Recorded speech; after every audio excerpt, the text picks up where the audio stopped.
Saya berangkat ke luar negeri, saya lari maraton bersama Ariel, Gading, dan Desta di Chicago maraton. Bulan berapa? Waktu itu Oktober 2025. Setelah selesai dari Chicago, karena masih ada waktu kosong, saya berangkat juga ke New York sebentar. Saya mempromosikan teman-teman yang punya usaha di New York. Ada yang namanya Awang Kitchen, Indo Java, ada vlognya kok di Rans Entertainment. Setelah kegiatan itu selesai, kalian bisa lihat nanti di vlognya dan di fotonya, banyak teman-teman Indonesia ngajakin foto, ngajakin apa. Saya keluar dari Awang Kitchen, 1, 2, 3 toko di sebelahnya itu ada yang namanya, itu apa namanya? Blu-ray. Mereka panggil saya, Mas Raffi, Mas Ariel, Mas Gading, foto dong sama saya. Loh, ya sudah, kami foto. Di depan tokonya. Di depan tokonya. Tidak masuk ke dalam. Dia ngelihat, Mas Raffi boleh ngeliat nggak? Aduh, cuman waktu saya juga nggak terlalu banyak karena kami harus pergi lagi. Karena itu terakhir saat kita mau pergi. Beliau memperkenalkan diri, tapi saya nggak kenal. Lalu mereka bilang, Mas Raffi, perusahaan kami ini, Blu-ray ini kita bisa kirimin apapun itu, mau handphone, mau laptop, mau iPad, mau ini, mau itu. Oh iya kan ada handphone yang terbaru, nanti kalau dikirim bisa.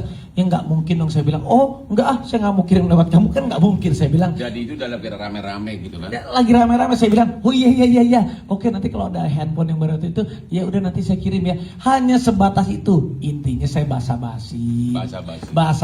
Baik, setelah itu saya pergi melanjutkan ke tempat yang lain, hanya sebatas itu. Sesudah itu tidak ada komunikasi lagi. Saya tidak ada nomor teleponnya mereka. Tidak pernah terima kiriman apapun. Tidak pernah terima kiriman apapun. Bahkan tidak.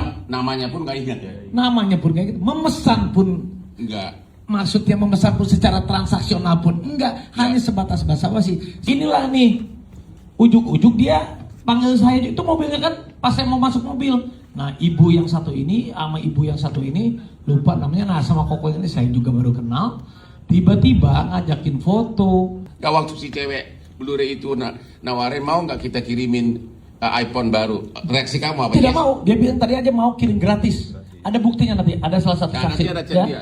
Dia ada chat, dia bilang gratis. Saya bilang, dia ngomong ke saya, enggak, saya nggak usah, nggak mau, kalau gratis saya nggak mau, saya bilang gitu.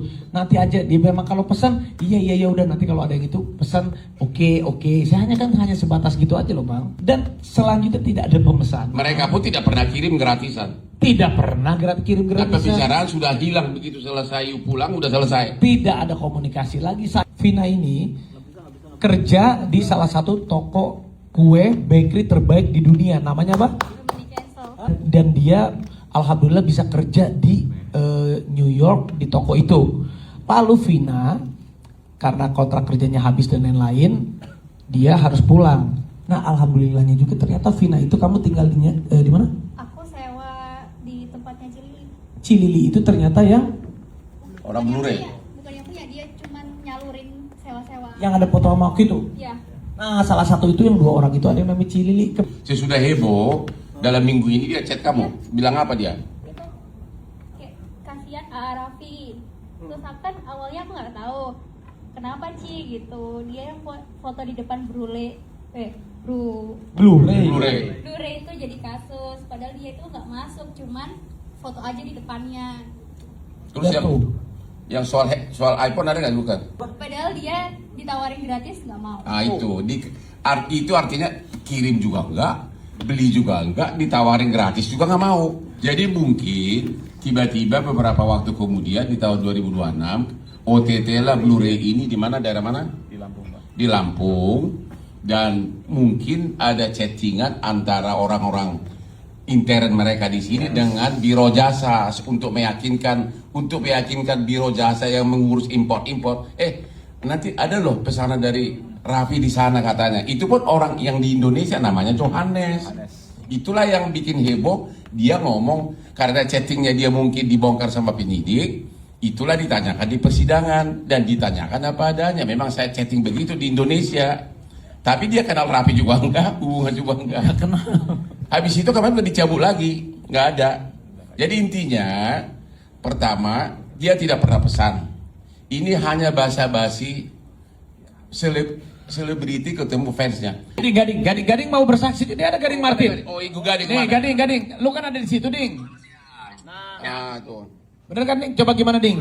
Di Amerika bareng bertugas, kita makan makanan Indonesia di Awang Kitchen di seberangnya. Ya lalu udah kita ke sebelahnya nih.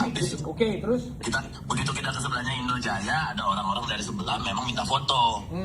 Minta foto, habis minta foto ya, masa kita orang minta foto orang Indonesia, masa kita nggak kasih sih? Ya iyalah, kita basa-basi segala macam. Terus kalau kita masukin barang ke Indonesia, kalau misalnya mau masukin barang bisa kayak kita, iya, kan kita begitu, iya. Tapi kan kita tindak lanjutin, kita pesan apa enggak kan nggak jadi, atau apa gimana?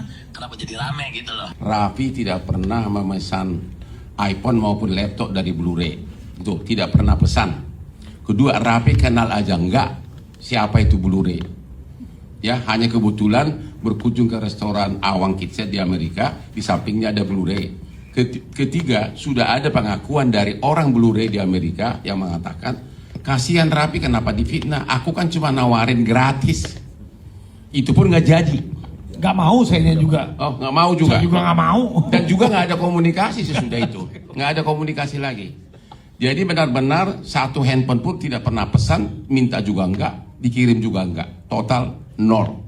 Artinya tidak ada kaitan apapun Raffi peranannya dengan tangkap tangan Blu-ray yang tertangkap tangan dalam memasukkan barang import ke Indonesia. Semua adalah fitnah dan disebarluaskan, diperbesar oleh orang-orang yang sakit jiwa dan dendam politik.